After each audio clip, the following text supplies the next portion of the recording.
না, এদেরকে চেনাতে হবে, এদেরকে সিনেমা হলে নিয়ে যেতে হবে। এই জেনজির মতোই আরো স্ট্রং একটা জেনারেশন যদি তৈরি করতে হয়, জেন আলফা, ওদের জন্য সিনেমা বানাতে হবে, সঠিক শুদ্ধ বাংলা সিনেমা বানাতে হবে। এই যে জেনজি সবাই বয়োবৃদ্ধ হয়ে যাবে বা নতুন জেনারেশন আসবে, কিন্তু জেনজির যে আওয়াজ তোলার যে ক্ষমতাটা তৈরি হয়েছে দিনে দিনে, সেটা সংস্কৃতির প্রভাব হোক, পারিবারিক শিক্ষার প্রভাব হোক, যে আলফা কি সেটা তৈরি হচ্ছে, এবং সেখানে সিনেমা দেখা থেকে তারা যদি বঞ্চিত হয়, এই যে নতুন জেনারেশন তাদেরকে কি দেখাবো, সেটার জন্য আমাদেরকে ওয়েট করতে হয় যে ডিজনি কবে কোনো কন্টেন্ট দিবে।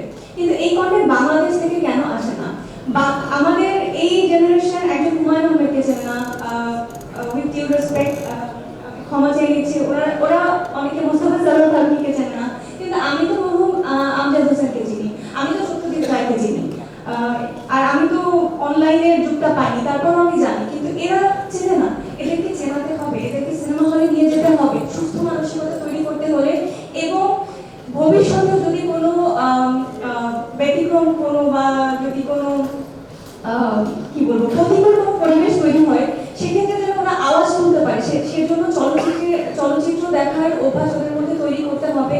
এবং বাংলা চলচ্চিত্র, এখানে একজন অধ্যাপক বলেছিলেন যে আমাদের জাতীয় চলচ্চিত্রের যেসব নিয়ম, সেসব নিয়ম মেনে কতগুলো চলচ্চিত্র তৈরি করা হয়, এবং বাংলা সিনেমার নলেজ আমাদের এই নতুন জেনারেশনের কয়জনের আছে? নেই, বেশিরভাগেরই নেই। এবং হলে যাওয়ার যে প্র্যাকটিস, আমরা যখন ছোট ছিলাম তখন কিছুটা আমরা পেয়েছি বাবা মার সাথে হলে যাওয়া, এখনকার জেনারেশনে এটা অলমোস্ট নেই এর খাতায় চলে এসেছে।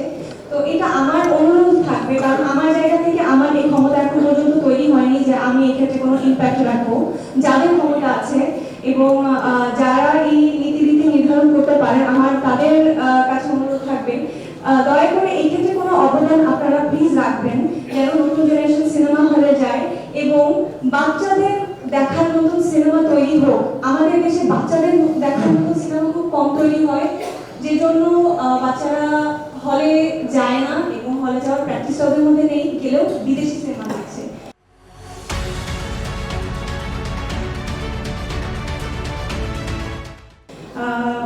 এতটুকুনি যে এই জেনজির মতোই আরো স্ট্রং একটা জেনারেশন যদি তৈরি করতে হয়, জেন আলফা, ওদের জন্য সিনেমা বানাতে হবে, সঠিক শুদ্ধ বাংলা সিনেমা বানাতে হবে এবং ওদের মতন করে।